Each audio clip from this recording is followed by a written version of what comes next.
Good afternoon, ladies and gentlemen, and welcome to Mansfield. Thanks so much for coming on this really miserable November afternoon.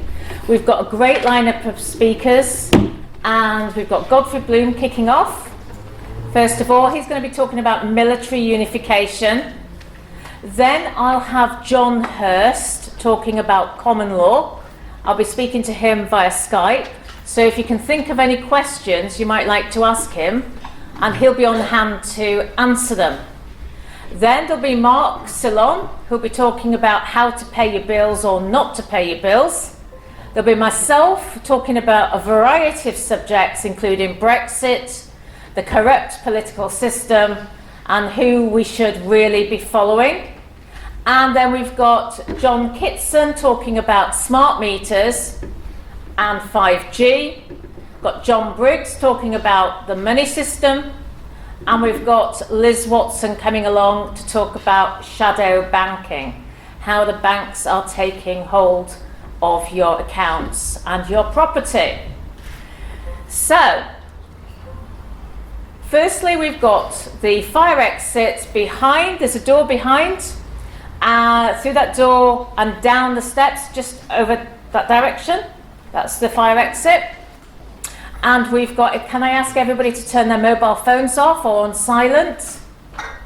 Because we are filming and it's quite distracting for people speaking.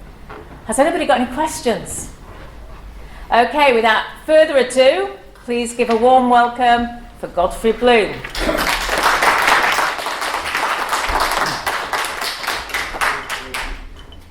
Well, thank you very much, everybody, and it's always a great pleasure to be back in this part of the world. You might notice the tie as the Worcester and Sherwood Foresters Regiment, where I spent some time. Not wildly distinguished, I have to say, my army career, but great fun nevertheless. And I've spent many a miserable cold night up on the training area just outside Mansfield at Ollerton. So it's great to be back, and I'm sure some of you with services experience has been in that part of the world. Now, what I want to talk to you about today is we are drifting in to another extremely dangerous scenario regarding our military alliances, which are being done in a fairly secretive way. It's not going through Parliament, things aren't being debated in Parliament. They're being done behind closed doors on the nod, and I thought the best way of explaining this, maybe, or drawing this properly to your attention, is to talk about the historic analogy that we had. This has happened all before, and we're in, of course, 2018. It's the 100-year anniversary of the end of the Great War. And I want to talk, if you will bear with me, because I think we can learn a lot from history. We can learn a lot from history, and we're going down the same route again, rather than talk about exactly what's going on as it's happening today, subsection 6, paragraph 8 of what any alliance or arrangement we might be having, to explain how we got to the most ghastly, dreadful war, the Great War, which cost 1 million British Empire war dead, and another 1 million British Empire young men maimed. One of the most disgraceful wars in history, and one of the most unnecessary. One of the most unnecessary. How could we have possibly borne 1 million casualties from the British Empire for a war which started between Austria and Serbia? How could we possibly have allowed ourselves to be sucked in to that nonsense? So I want to talk a little bit about how that came about, because our politicians never read history books, they never take any interest in history, so they go on and on and on making the same mistakes. And I even hear so-called prestigious, as it were, celebrity historians saying that the Great War could have been avoided. Sir Max Hastings is one of them. He said, well, if we hadn't gone to war, the outcome in the 1920s, if we hadn't defeated the Kaiser, would have been worse than it actually was. It makes you wonder what planet Sir Max Hastings lives on. We have got the Soviet Union, we got Mussolini, we got Hitler, all down to the the Great War, the lunacy of the Great War. And how on earth could post-Great War Europe been worse? How could it possibly have been worse? And how did we get involved in it? Well, let's just have a look a little bit at the European situation over the last 1,000 years. And it's about 1,000 years ago when you might argue that we could recognise modern Europe in its current form. Just beginning there, historians amongst you might argue that it was 800 years ago. You might argue one way or the other, but broadly, let's call it 1,000 years ago, and so we can look at bringing it on from sort of the Norman invasion, roughly of England as it then was. Let's go back to there. Now we know that in the last 1,000 years there have been over 900 major conflicts in Europe. In one way or another, over 900. So there's been a major conflict in Europe almost every year for the last 1,000 years. Now, is that a reflection perhaps on continental Europe and their inability to get on with each other, or is it perhaps more a reflection on humankind? It may be that war is a natural state for mankind. Maybe it certainly would appear so, wouldn't it? If you go back to the beginning of time, war seems to be a natural state. Sadly. And this has been going on, as I say, for 1,000 years in mainland Europe. Now, what is quite extraordinary, in my view, is how the British, or the English, of course, for most of that period, have got themselves involved in these continental quarrels and these military adventurism on mainland Europe. Now, we all know, virtually undisputed, that God is an Englishman. So God gave us an island. He gave us a great big moat. So we don't have to get involved with anybody else. All we need is a navy to protect our islands, and that's it. We don't need to involve ourselves with foreign squabbles, but we can't seem to keep our nose out, can we? We can't seem to keep our nose out. And it goes right back, you can take it right back as far as you like. You can take it back to the Black Prince, you can take it back to Henry V. Some very glorious battles. Poitiers, Crécy, Agincourt. It's some fairly glorious military experiences we've had, but to no end. To no end. It's just a question of using up blood and treasure. And it goes through every century. We had the War of the Spanish Succession, the Napoleonic Wars. Nothing of which came out of that. The Napoleonic Wars, to bring us closer up to date, the Napoleonic Wars and the Whigs at the time, the Whig party said, why are we doing this? And it's a good question. Okay, there were some glorious battles. We had some glorious victories from Admiral Nelson, some glorious victories by the Duke of Wellington in the Peninsula, culminating in Waterloo. Some very glorious military experiences and some very brave deeds of daring do. And all that is fine. Especially as we were biffing the French, who deserve a damn good biffing in my view. And the reason they don't bloody well like us today, and they haven't liked us for 1,000 years, and it's no damn different today than it has been for the last 1,000 years. And that is the problem. We need to get away from this feeling that we're all chums together in Europe. They hate each other's guts. They all hate us.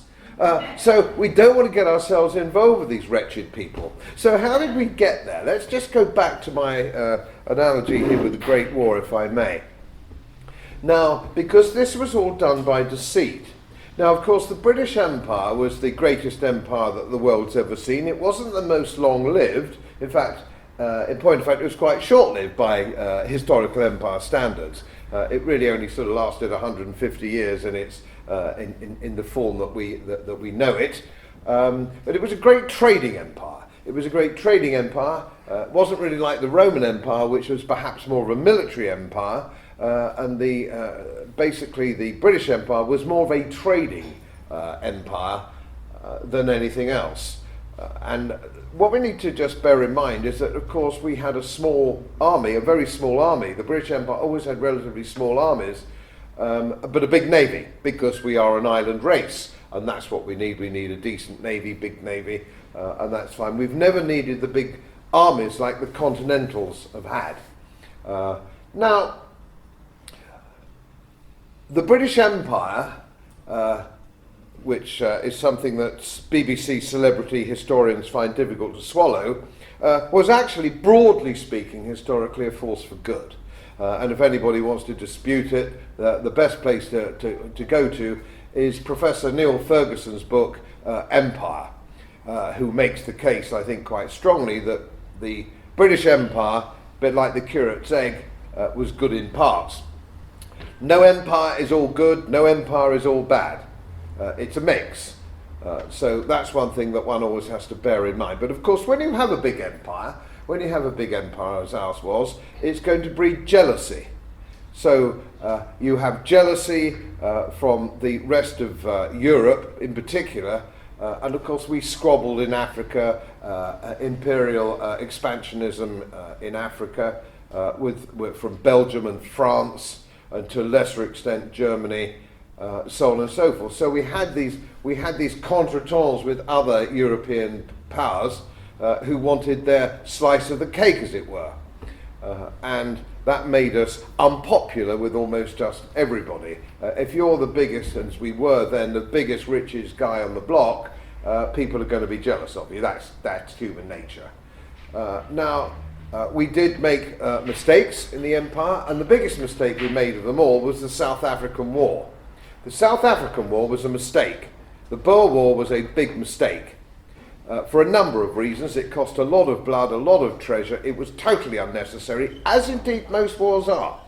Most wars are unnecessary, and I did my thesis at the Royal College of Defence Studies on that very subject, that wars are expensive and very often don't result in any benefit to the belligerents. Very unlikely you can get a clear example of a black and white war being worth fighting.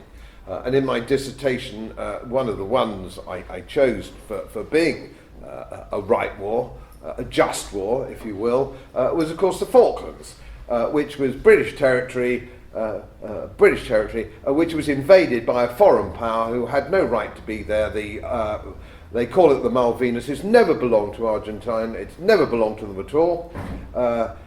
So consequently, that invasion was simply wrong, full stop, and they needed to be booted off, and we booted them off, and quite right too. But you don't get many examples. You don't get many examples of wars like that, which are so crisp and clean. So the Boer War was a waste of time and money. It made us even more doubly unpopular with the rest of the world.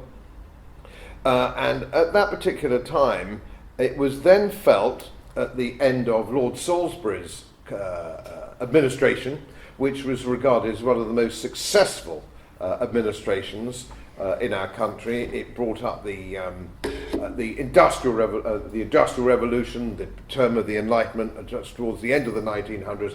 That was an extremely successful administration, but it culminated in the stupidity of the Boer War.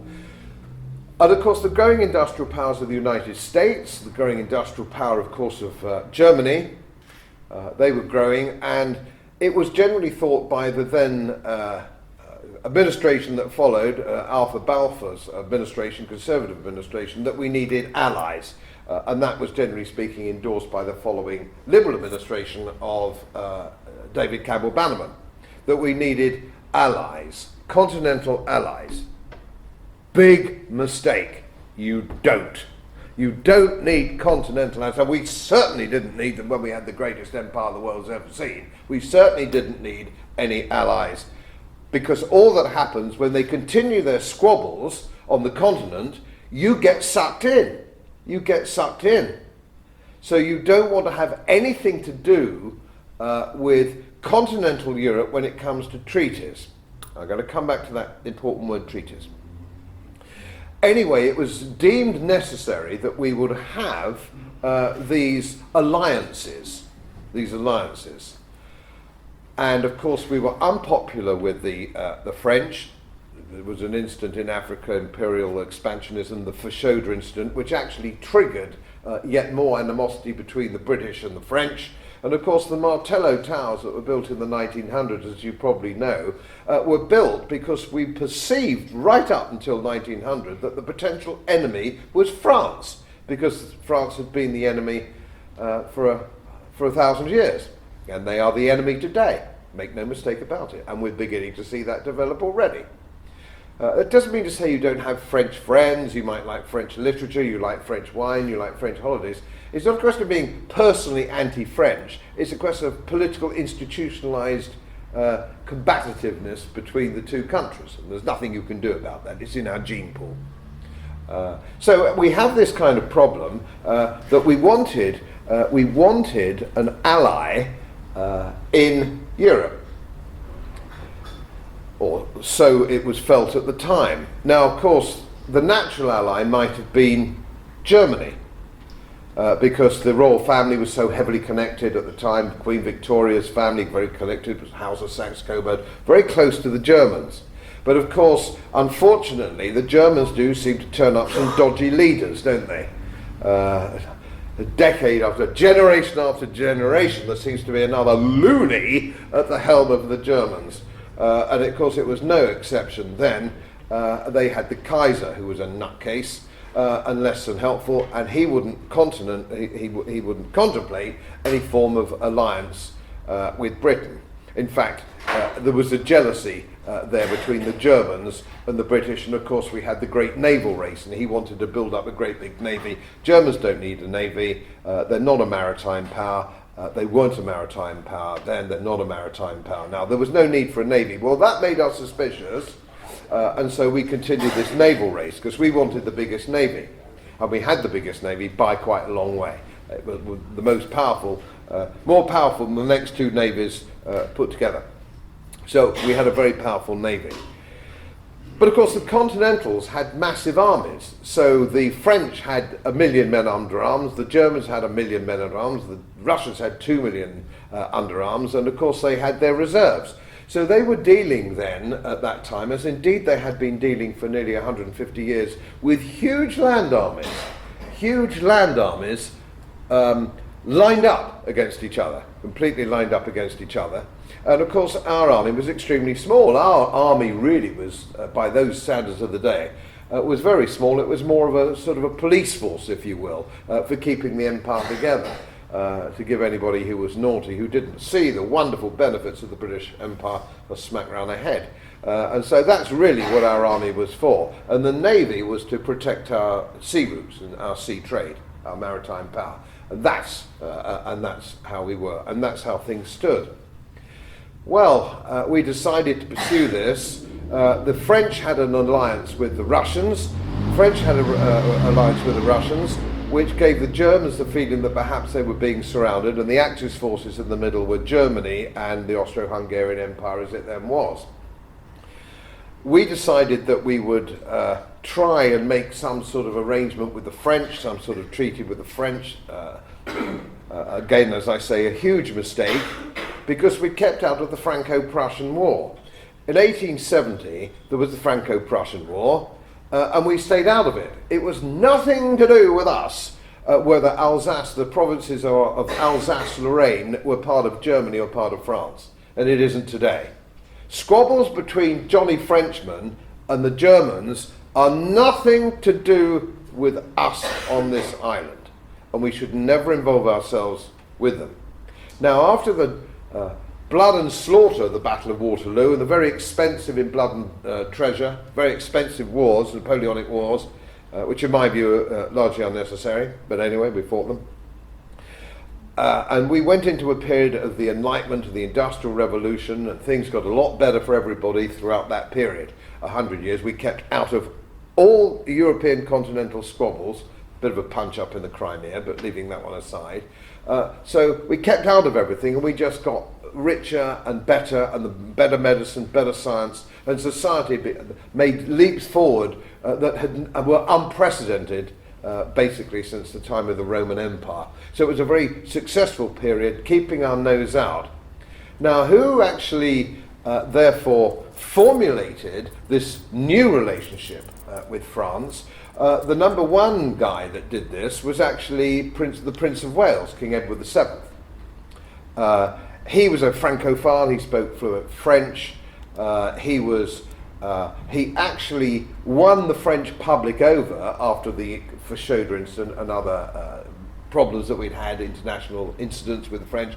He won them over with his visits to Paris, because he was a very, as we all know, with Edward, Prince of Wales and Edward VII, as he then became, he was a bon viveur. He spoke fluent French. He liked crumpet. He did all the same things that the French like. So they took to him immediately because he was a very jovial sort of character. And he moved that forward, that relationship forward. Now there's another very shady character that spent some time with the Prince of Wales and Edward VII when he was out there, and that's a man called Sir Henry Wilson. I don't know whether any of you have heard of a man called Sir Henry Wilson. No? He is a very shady and dark character in British history. He was a general, a Francophile, brought up in French, spoke French.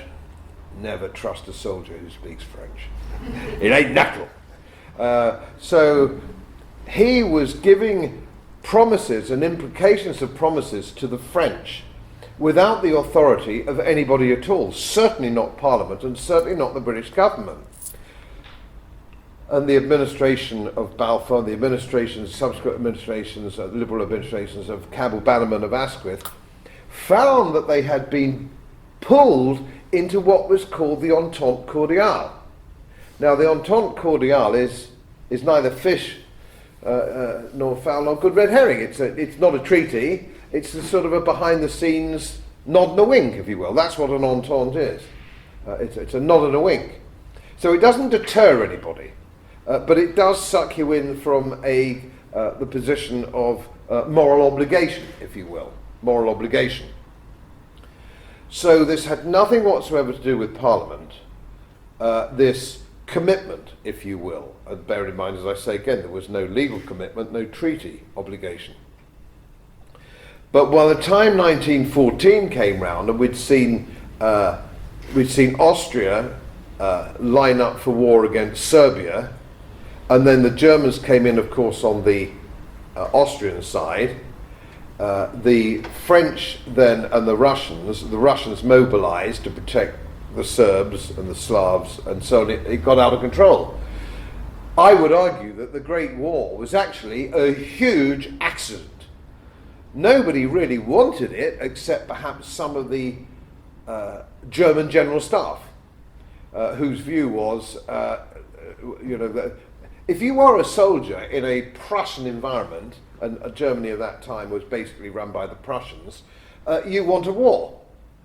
And we've seen that phenomenon now with the United States of America. They spend $1 trillion a year, nearly, on armaments and military personnel. They have 200,000 overseas military staff across the globe and over 1,000 military bases. Well, if your whole economy and your whole political dynamic is military in that way, you're going to want a war, because that's the whole point of it, isn't it? What's the point of having 11 aircraft carrier groups, thousands and thousands of men, if you're not going to have a punch-up? You need a punch-up in order to justify the tax dollar, and that's what we're seeing today. And of course, going back to the German period, in the early Edwardian period, that was said that they had 1 million men armed, more than 1 million men. They brought a big navy trying to catch up with us. So they had all this armaments, all this military, and so the general staff, the senior general staff, wanted to use that. They wanted to use that, and it's a natural thing. If you're going to get it and pay for it, you want to use it. So arguably, the Austrian High Command and the German High Command weren't anti-war, but I think everybody else involved in the whole situation was anti-war. Nobody really wanted a war, and certainly not a Liberal government of 1914. But we got sucked in because we'd made all these commitments. And so an Entente Cordiale doesn't actually protect you, as it should do. A treaty is a protective thing. So the Germans didn't know whether we were going to come into the war or not. And right up to the last minute. So the whole arrangement didn't deter an attack on France by the Germans. And so the whole thing blew up, and we could have easily stayed out. Some people make the mistake of thinking that we went in to protect the neutrality of Brussels, of Belgium. No, that isn't the case. There was no treaty obligation. There was a treaty obligation to respect the neutrality, but it was a tripartite treaty. And as soon as Germany invaded Belgium, it abrogated the treaty. So there was no treaty arrangement. In fact, nobody really made the treaty argument in the House of Parliament before we went to war. It was an emotional thing, poor little Belgium, you know, and the big guys bullying the small guys, and the Brits like to stick up for we all love to stick up for the underdog. And so that's how we got sucked into this. So it was clandestine, it was behind closed doors, it was nothing to do with Parliament. It was machinated by a guy called Sir Henry Wilson, who built the whole thing. Now this is all happening again. This is all happening again. We are signing up, not treaties, but behind the scenes alliances with various countries at the moment. We've signed them with Germany, we've signed them with Holland, we're about to sign up to more deals with France, another entente cordiale if you will, but none of this is being debated in Parliament. This isn't going through Parliament. People aren't standing up and saying, what are the implications of this? Could we be sucked in if the French and the Germans fall out again? Or the Germans fall out with the Russians? Or whatever may happen, you know, are we going to be sucked into this conflagration again as we were in 1914? And of course, bear in mind that 1914, we talk of World War I and we talk of World War II, which is actually not true. There was one war, as my grandfather used to say, who was injured on the Messines Ridge in 1917. There was one war, boy, he said. There was one war, it came in two parts. It came in two parts. There would never have been a Second World War if there hadn't been a First World War. It's just what followed on. And so that's the situation that we're being dragged into at the moment. Things that aren't being discussed, they're not being discussed in Parliament, and we have another major problem. And that is, of course, we don't have any serious defence correspondence in mainstream media. Now, some of you older chaps I know will remember John Keegan and Claire Hollingworth, the Daily Telegraph and one or two of the leading newspapers for some time actually, and of course the Times back to the Crimea when the press did yeoman work in uncovering some of the problems that we had in the Crimea and logistics and all these other things. So the press has a huge role to play. Now the press now has been gelded. There are no serious defence correspondents. The Sunday Times has Lucy Fisher. Well, she's good on handbags, I'm quite sure, but she doesn't know anything about defence. We've got a muppet at the BBC who doesn't know anything about it at all. So nobody is questioning what's going on. It's not coming before Parliament, and of Parliament, of course, the people with any serious military expertise strategically in Parliament are extremely few. I would argue probably only 3 or 4 people have even a remote command of geopolitical strategy, military strategy. One of them is Dr. Julian Lewis, who I did my course at the Royal College with. He's very good and he understands it. But they are very few. Gavin Williamson, of course, our Minister of Defence, is utterly useless. And in fact, the average time spent as a Minister of Defence is pathetically small. I think the average is something like 14 or 15 months. Nobody holds that position for more than 14 or 15 months. So they never get an opportunity to get on top of their brief. So all these things that are happening behind the scenes, all these problems that we are facing in the future are not even being discussed. They're not being discussed in Parliament and they're not being discussed in mainstream media. And I can't help thinking that some of this is deliberate. Why would a newspaper like the Times, I know the Times, we all know the Times isn't what it was, why would they have somebody with absolutely no knowledge of defence matters at all as their leading defence correspondent? Was she dicked at the Christmas party? I don't know. Who knows? Who knows how these people get the job? I mean, who gave Gavin Williamson the MOD brief? It wasn't even the school call. And so these guys are utterly hopeless. But as always when these things happen, it's not them that goes to war. When we get sucked into these things, it's not them that go. It's our young men. You get sucked into Iraq, you get sucked into Afghanistan, you get sucked into all these places. It's our young men that get killed and maimed. Politicians don't. They sit behind closed doors, they're protected, they've got bodyguards, they've got armour-plated cars they drive around in. When it gets really nasty, there's a big bunker for them to hide in. And I've often made I've often taken the view that I would take away all protection from politicians. They'd have to take their chances like we all do here. They've got to get on the tube, get on the train, go about their business like we all have to with no protection. And then they might think twice about all the policies, their immigration policies, their defence policies, all these other things. They might think, just a minute, this might actually bite me in the arse. At the moment, they don't care too much because it doesn't bite them in the arse, it just bites us in the arse. So something needs to be done. So it's still small print stuff. It's still small print. Nobody's talking about it. And if we're not careful, we're going to be sucked in again. Maybe in 2 years, 3 years, 5 years, 10 years' time, I don't know. But bear in mind, it's continental Europe has had a war basically every year for the last 1,000 years. There's always another one round the corner. And we're committed to defend the French or the Germans or the Dutch against somebody else. That is going to just suck us in yet again. I'll leave you with one thought.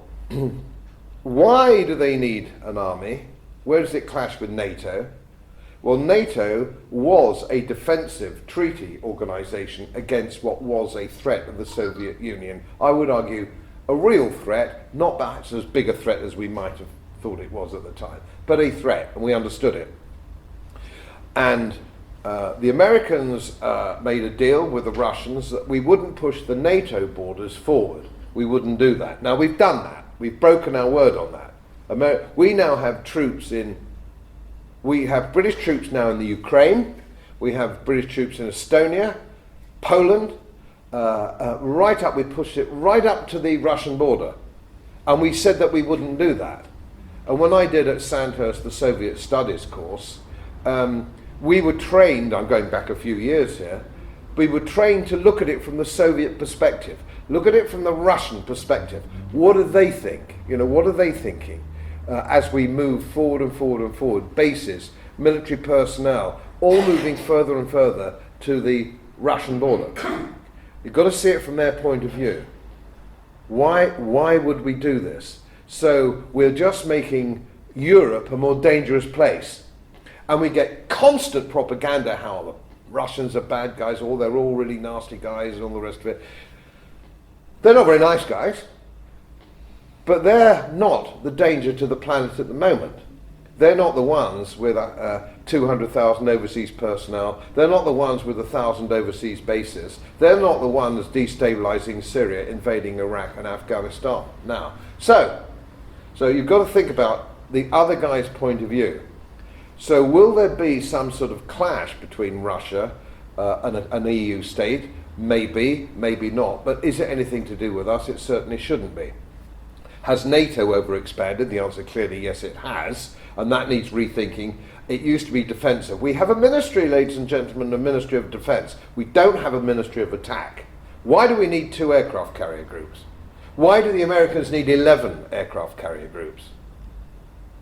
Russian military spending at the moment is only about 8% of what the United States spends. So where is the threat? The militarism, the military adventurism that we're seeing globally at the moment, it's not coming from the old enemies. And I would argue, when you see Catalonia, and we all saw those pictures on the screen in Spain, and Catalonia voting for independence, what is this army for, one wonders? What is this army for? Is it to protect us against the big bad Russians? Or is it to try and invade places who want independence from the European Union? Not that Catalonia does, they want to be independent and part of the European Union, which is like the Scots. I don't get it. You either want independence or you don't want independence. I don't see that swapping London for... Anyway, we all know that argument, and it's just weird. I think it's the porridge. But anyway, this is the problem. What is this army for? What is this army for? We already have NATO, which is a defence arrangement. Why do we need an army? Is it to punish? And of course, Venetia is the same. There are other parts of Europe who don't want some of what the European Union is doing.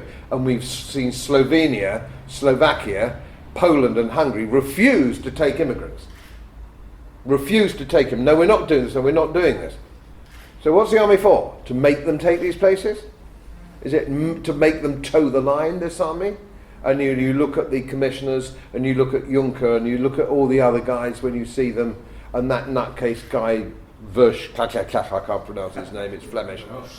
Yeah, him, tosspot. These guys are seriously dangerous people. These guys are dangerous. Give them an army, Lord only knows what they'll do with it, but certainly don't give them an army with British young men, not with our young men. So we need to be vigilant. We need to take this very seriously. We need to lobby our MPs. We need to write to newspapers, because this can only come from us. This isn't going to come from anywhere else. As we've seen, there's a political elite, and boy, haven't we learnt that in the last 2.5 years. I knew this because when I was working with them behind the scenes at Chatham House in the Royal College, I knew who was running the country. We all laugh at Yes Minister, and my goodness me, that was very good, but it's got a lot more sinister now. The civil servants are now overtly political. They go publicly political, and they hold the levers of power. We thought with 17.4 million votes on Brexit that Brexit would happen. I always knew it would be betrayed in some way, but not to the extent that it's been betrayed now. Nobody here voted for Ollie Robbins, slimy little guy, who was chairman of the Oxford European Society when he was at Oxford. He's a committed federalist, and they all are. You couldn't get promoted in the last 40 years above 1-star rank of the civil servant unless you were a federalist. So no longer are the reins of power in our hands of the electorate. They've long since gone. They're not even in the hands of most politicians now. And I spoke to David Davis the other day. He lives up the road to me, and when he resigned, I just cycled around, have a word with him. We passed the time of day by and by. And he said they ambushed me at Chequers. He said I hadn't seen any of this. Now Dominic Raab's just done the same thing. He's just done the same thing. It all comes from the civil service. And this is the problem. And the army will come the same way. And when I heard about this first in 2011, when I was a guest lecturer at the Joint Service Staff College at Shrivenham, and there was an airman, there was a senior airman, Royal Air Force guy, who was advocating a European Union army, advocating it on the basis it would make a lot more promotion for everybody. Well, it would, wouldn't it? I suppose you've got to see it from his point of view. Everybody gets promoted. It's not quite the way I think we should run our armed forces. But so this has been around since 2011. It was denied in the referendum by the Deputy Prime Minister, whose name escapes me. Clegg, who said this wasn't going to happen. This is going to happen. And they're already saying it's not going to happen. This is just going to be a sort of a little bit of arrangement, security and so on and so forth. And if you look under procurement, it'd be interesting. It means that we can't even manufacture our own defence equipment. It'll have to go to tender. It will have to be spread. It will have to be spread. Our procurement policy will have to be spread throughout the European Union.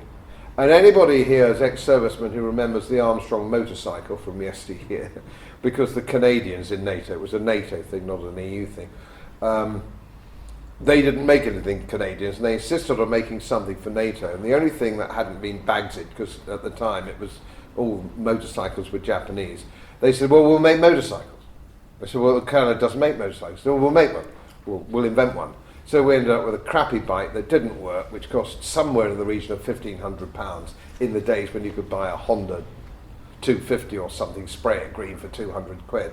Bloody useless motorbike, and that's what happens. And I was just getting a briefing in Arizona the other day from the Air Force, the United States Air Force, all the money we spent on the Typhoon, all that money, and it is so far behind the F-35's technology. They said, my briefing people said that they can shoot down an F-35. F-35 can shoot down a tornado before the tornado even knows it's in combat. So it's a question of technology, and we will end up, if we're not careful, with an army which doesn't even have the best technology. So the whole thing's a dog's breakfast, but this is a political game. This is a political game, and it could cost our young men their lives, like it did in 1914. Just think on 1914, 1914, and then just leave you with one thought. Clemenceau, the French president, when he made his victory speech in 1919 to the French Parliament, he did not mention the British Empire. Not once in his entire speech. No thank you for the British Empire. I told you they hate our cows. I'll take any questions if there's time. Thanks, Godfrey. Any questions for Godfrey? James? Godfrey, in terms of NATO, what do you think our future is in that kind of organisation? In terms of NATO? Well, what's our future as a country? Yeah, what's our future? Well, I don't know. This is starting now to split a little bit down the middle. Some NATO senior commanders have just come out and said the European Union army is a bad idea. But there are, I know for a fact, because I was there, senior officers who favour an EU army. What was interesting, anecdotally, when I was at Shrivenham, which is an audience, for those of you who don't know, of middle-ranking officers, around, colonel, commander, that kind of the middle management, if you will, at that level. I was the next speaker on from the guy who wanted the EU army, and I was explaining that the Queen's Commission, and a lot of you will know that, the Queen's Commission, which I'm proud to hold, as my father and my grandfather did before me. My responsibility is to Her Majesty. That's my commission. I'm her trusty and well-beloved friend. I know I have, because she signed a certificate to say so, and it's on my bedroom wall. I'm her trusty and well-beloved friend. That is the Queen's Commission. Nothing to do with foreign politicians in Brussels. And when I explained, because it's mixed, obviously the audience was mixed, it wasn't just British officers, it was officers from across the world. I explained the concept of the commission, and what was fascinating was the army officers from the better regiments, the more prestigious regiments, call them what you will, the household and the guards were horrified that system, that Queen's Commission, might be interfered with by some commitment or oath to Brussels in any way. The Air Force, with probably less binding to tradition, really thought that they can get to be a group captain that little bit quicker. So that was okay. But generally speaking, NATO is an anachronism. NATO is an anachronism. It was a child of the 1950s against the Soviet Union. It's badly out of date, and it's now dangerous. NATO's dangerous now. It protected us for years and years, and now it seems to be there as a stick with which to poke the Russian bear. And if you go back to your history again, if you go back to Napoleon and you go back to Hitler, the Russian bear is not somebody to poke when you don't need to. It's not our enemy. They're not our strategic enemy at all, no longer. So I'd get rid of NATO, and I tell you what I'd like to see in its place. I would like to see a defence organisation, a loose defence organisation by perhaps the English-speaking peoples. So maybe North America, Canada, Australia, New Zealand, in the event of invasion. No soldiers sent overseas, no military adventurism. If one of us is actually invaded, then we band together. We don't crash around the world in places where we've no business. Any more questions? The young lady down here. Oh, Angela. Davis, the Dragons actually sent him a 600-page judicial review that could void the European Communities Act 1972, and he completely ignored it. So it's not that's right. Sorry, they're all the politicians are traitors, they just ignore it. Right? That's right. Present them with evidence that we're not lawfully a member of the EU, we never have been, Oh, they just ignore it. I've read much on this, and you're quite right. But even so, let's say that it was. We could have overturned that in an afternoon. You don't need 2.5 years of negotiation. We could have overturned that in an afternoon. Parliament mandated the electorate to make the decision on membership of the European Union. We said we want to leave. David Cameron said that that's all there was to it, and they could have rescinded the act in an afternoon, and we'd be out. And now we'd be negotiating globally for trade. Globally, with everybody, not just the European Union, North America, the Far East, and everybody else. That's what we should do. We put the cup on. What on earth are we negotiating now? No, we leave, then we negotiate. And we've got the horses pushing the cart at the moment, which is why it's going wrong. So the whole thing is a shambles. But I said it, and I've said it time and time again, year after year. This has been deliberately sabotaged. This hasn't got to do with incompetent negotiating. This has got nothing to do with, trading this off and trading that. Theresa May was absolutely determined to sabotage it, and as soon as she chose Oily Robbins at number 10 Downing Street, and that's the people who've been running it, we knew we weren't going to get a deal. It's absolutely disgraceful. I don't know where it's going to go from here, because she's going to lose the vote in the House. She will lose the vote in the House. But if you have a House of Commons determined not to leave, which it is, with the exception of about 100 members, they're determined not to leave. It's like being on a train. It's like every passenger's bought a ticket to Scarborough, but the driver wants to go to Manchester.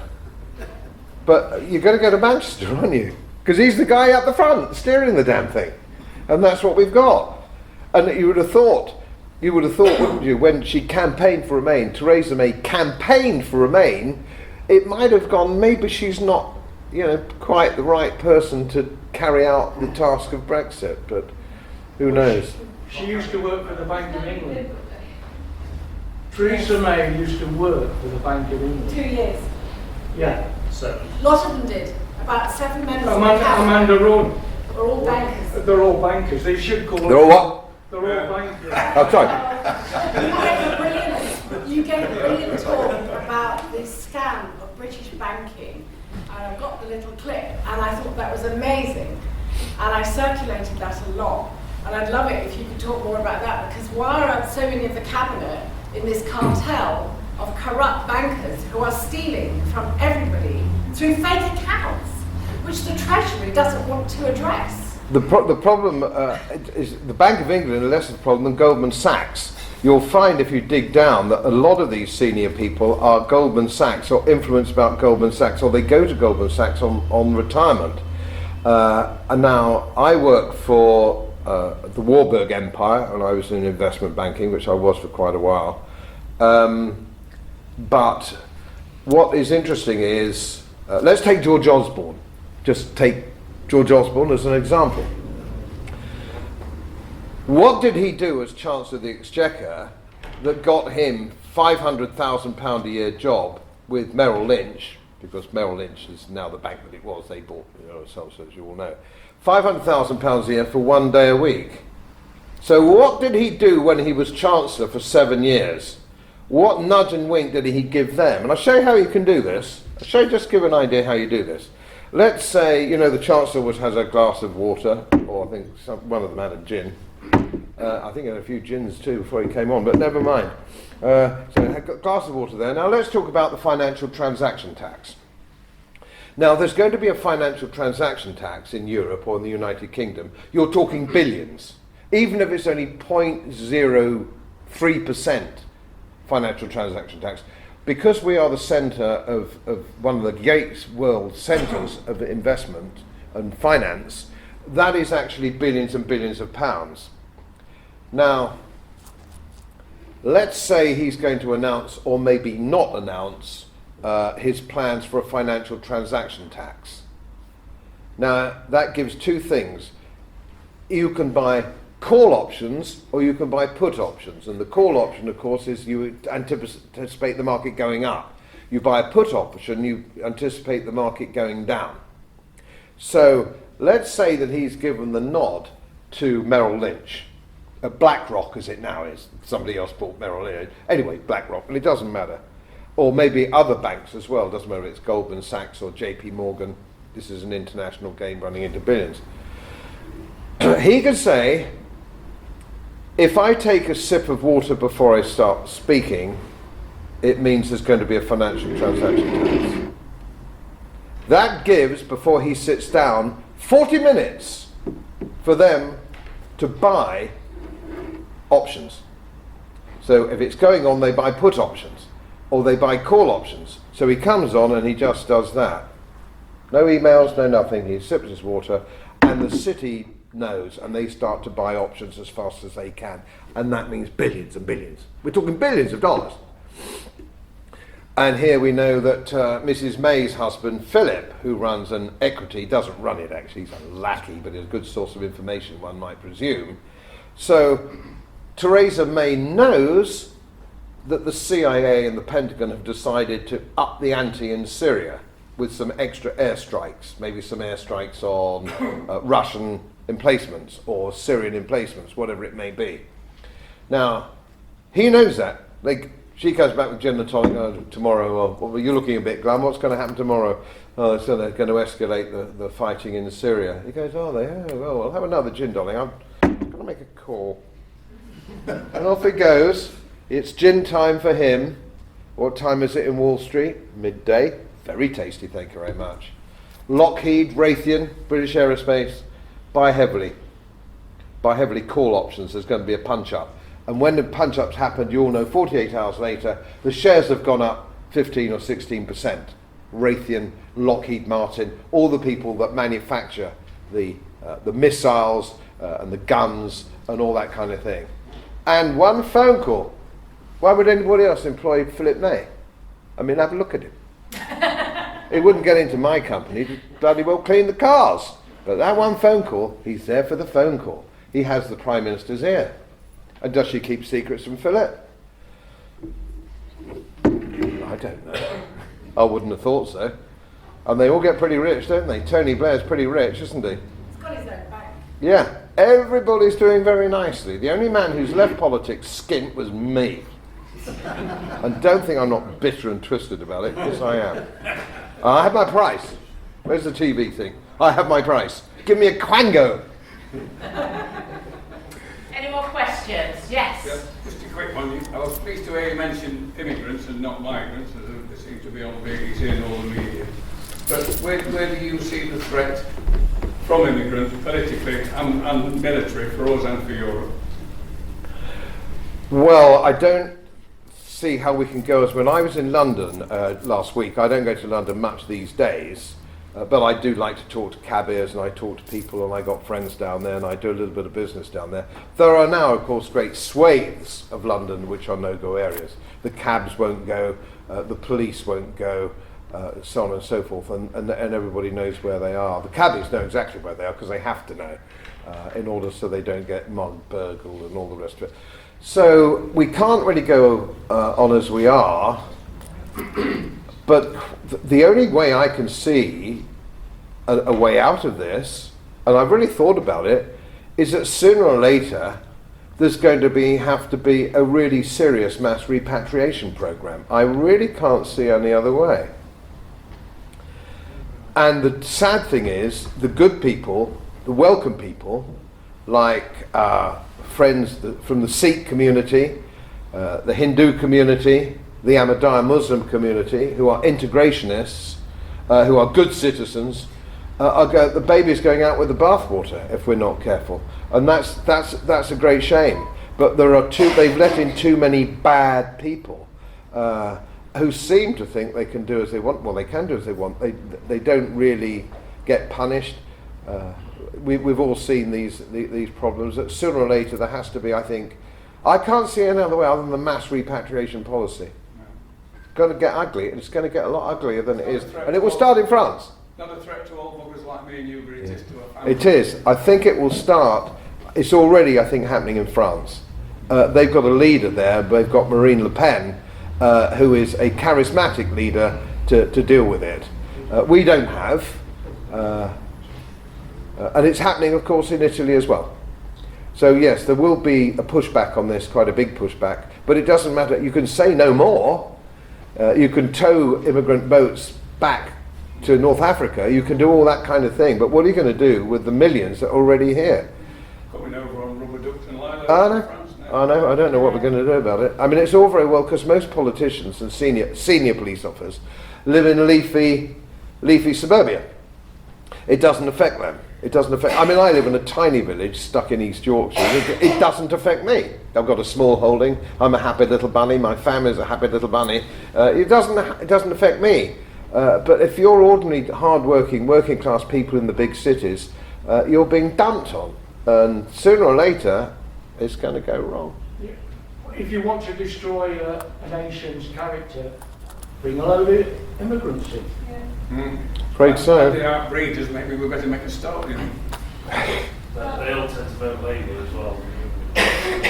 If I can just say, I think we're not here for ourselves, we're here for our children and for our grandchildren. Yeah. That's why I'm doing what bit I can do. Of course. And I think we're all the same. I know. What's your take on the Marrakesh agreement then? I'm sorry, a little deaf. The Marrakesh Declaration. Oh, well, I'm not quite sure. You see, most of what goes on has got nothing to do with what, if you can see it or hear it, it means it's already happened. Yeah. Everything's already happened. Well, this was rubber stamped back in May, wasn't it? Yeah, so, but it's a bit like we used to have a little bit of a laugh when I was in the city. The way to get ahead in the equity market was to get to the Evening Standard before your client. Nobody actually knows anything, you just have to find out about a nanosecond before everybody else does. But this has been going on for, and it's gone on with. So the biggest threat that we've got, of course, and there's another speaker, so I won't cover it, coming on later, and that's quantitative easing.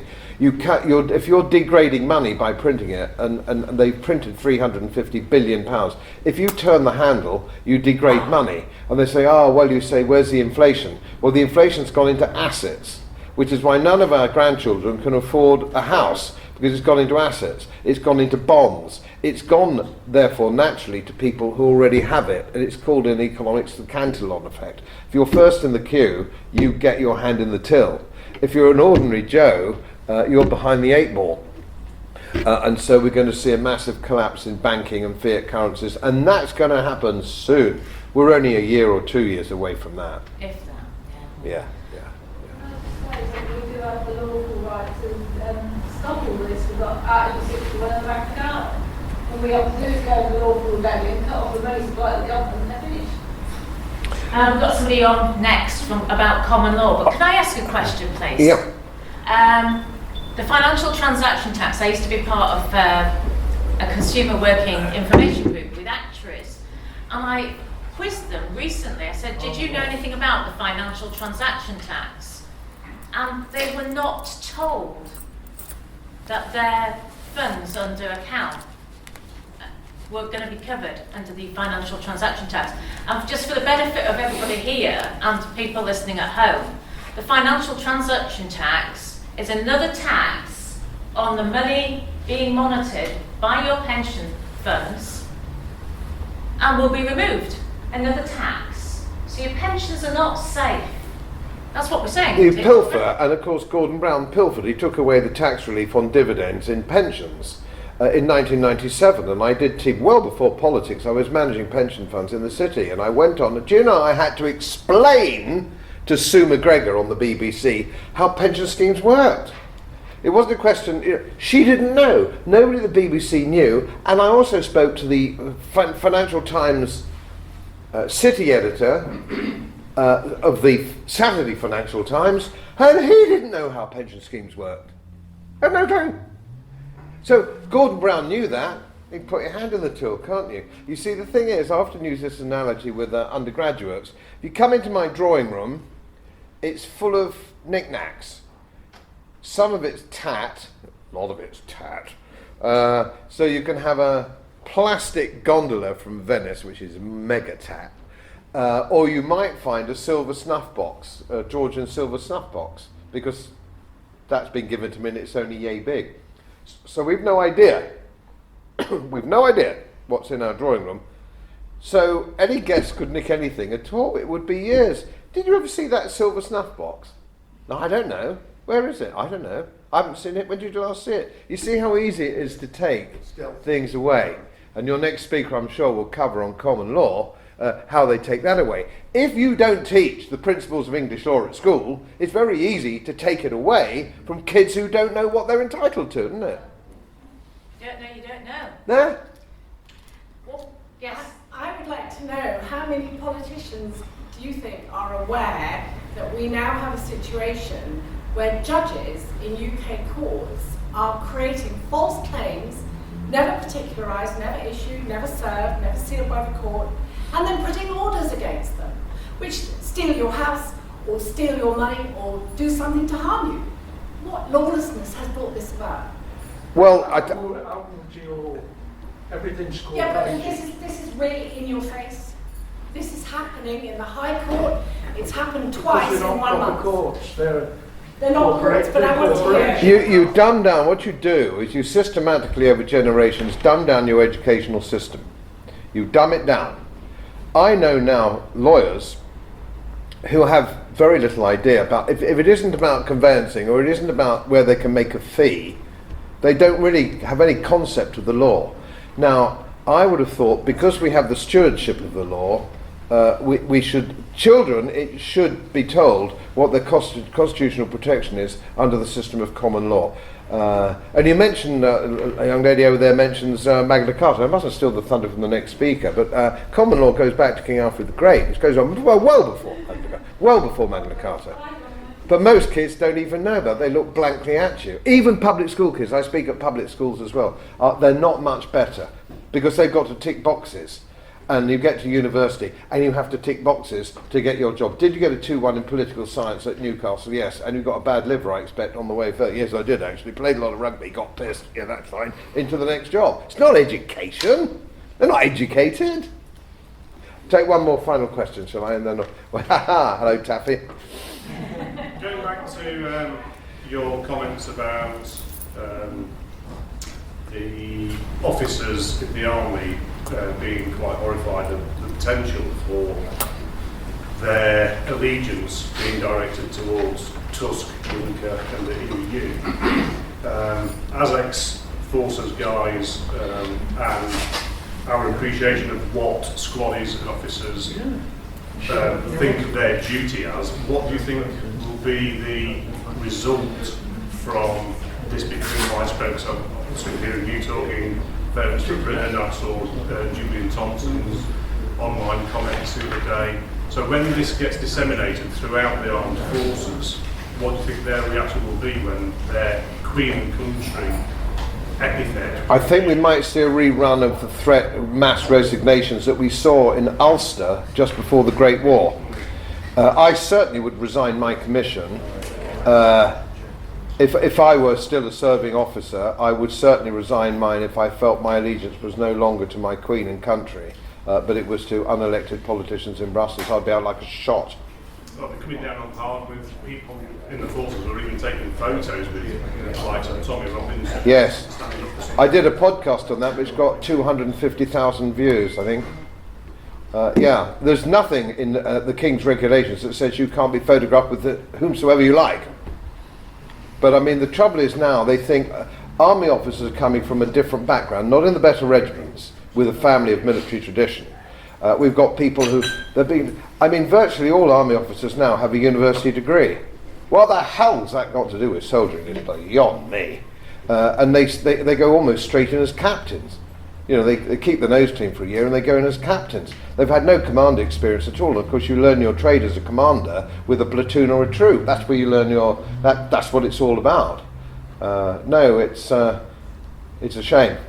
I wonder what the Russians think of that. The Russians are not controlled by the Rothschilds. I never said that. But the thing is, it's an interesting point because I was going to touch upon military unification later on in the afternoon, but I thought I'd test serving military reaction when I handed them a military unification leaflet, which you'll find at the door on your way out, and I'd like you all to distribute them, especially you could stand outside barracks and do it, because I was handing them and they said, you're mad. They are not, There is a total shutdown. Nobody is being told anything. My experience, I spent 5 years on the Armed Forces Parliamentary Scheme, and so I've seen a lot quite recently of the Navy and the Air Force and working with them. It's quite a good scheme. It's finished now because it was working too well, of course, so they got rid of it. But I spent time in Afghanistan and at sea with the Navy and all sorts of, so I really got up to speed, got up to date, and I can tell you there is now nobody more naive than the British officer in these matters. If you want the wickedest group of the lot, it's the sergeant's mess or the CPO's mess. They know exactly what's going on. The sergeants know what's going on. The officers don't have a clue. And of course, the Toms don't care really. Tommy Atkins has never cared. A regular soldier, as long as he gets it, somebody fills his belly and gives him his Queen shilling a day, he really doesn't give a shit. But the malnutrition's taking part in the army now. The malnutrition, something like 10% of the army squaddies are suffering from malnutrition. I hadn't seen that, but I know when if you went to a Royal Air Force base, you dined like a king. The army was all right, but the Royal Air Force was absolutely superb. But of course, then they contracted out. They got rid of the Army Catering Corps. They got rid of the catering staff. So now it's all bought in, portion control, so on and so forth. And Scotties do silly things. They will say, "Oh no, I don't have to pay that. I won't pay that, even a modest amount." A Scotty and his money are soon parted. You're not a Scotty for common sense. You're there to shoot the bad guys. Unless you're in Remy. They're all very clever, doesn't matter what rank they are. Well, thank you so much, Godfrey, for coming. Great pleasure, everybody.